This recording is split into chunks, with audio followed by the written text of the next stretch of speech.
Les amis, juste avant que la vidéo ne commence, je tiens à remercier iMixFoot, le partenaire de la chaîne YouTube et qui aussi sponsorise cette vidéo. iMixFoot, c'est tout simplement un site qui vend des maillots de foot tels que le Barça, celui du Real, celui du PSG. Bref, il y a tous les maillots à bas prix. En plus, les frérots, écoutez bien, vous avez 15% de réduction avec le code BC. Donc n'hésitez pas à profiter. Première ligne de description. Maintenant, on va passer à la vidéo. C'est parti.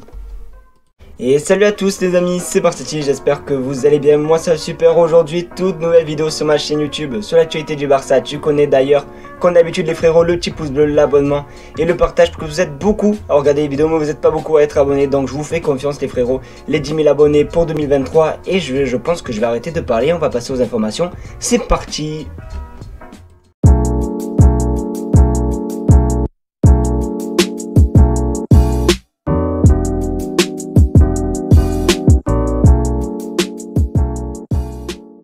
Les amis, pour commencer, voilà une très bonne nouvelle. On apprend tout simplement que dimanche, pour le match du FC Barcelone face au FC Séville, le Camp Nou serait à guichet fermé. Et franchement, ça fait plaisir parce qu'on le voit en plus, le changement de niveau entre le Barça début de la saison et le Barça actuel. Et ça fait vraiment...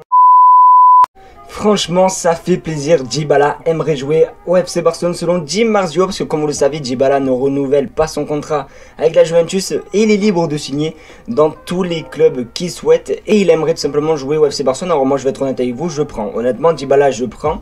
Avec un salaire assez correct et tout et moins de blessures, je pense que ça peut être plutôt pas mal. Vous n'hésitez pas à me dire ce que vous en pensez dans les commentaires de la probable arrivée de Paulo Dybala. Haaland était sur le point d'accepter l'offre de Manchester City, mais il a été choqué par la performance du Barça au Bernabéu. Il s'est remis à douter de son avenir. Alors voilà, je vais être honnête avec vous, encore l'année dernière, j'aurais dit vas-y je le veux à tout prix, mais autant maintenant, j'en veux plus trop parce qu'en voyant maintenant le Barça évoluer, bon c'est vrai qu'il est jeune, qu'il a beaucoup à apprendre, mais en ce moment il se blesse beaucoup et tout, donc je sais pas du tout s'ils nous en font, s'il nous le faut vraiment. Après c'est mon avis, comme d'habitude n'hésitez pas à me donner votre avis, mais moi je pense que c'est pas vraiment pour moi une priorité pour cet été, hein. Haaland, après ce n'est que mon avis. Et pour se quitter, pour la dernière information, on apprend que Penny Zahavi est en contact permanent avec le FC Barcelone et le PSG pour Lewandowski. Alors c'est tout simplement l'agent de Lewandowski, hein, vous le savez, qui a des rumeurs, Haaland, Lewandowski, Mbappé, etc. Encore Lewandowski, c'est pas que pour Haaland, hein, je vais pas vous mentir, je suis pas trop fan, même si j'avoue que c'est un très grand attaquant, il n'y a rien à dire sur ça, mais son âge et tout, après il peut apporter son expérience, mais le but c'est vraiment de recruter des joueurs prometteurs et pas des joueurs voilà quoi qui ont déjà tout prouvé et qui voilà, après c'est encore mon avis et voilà quoi les frérots.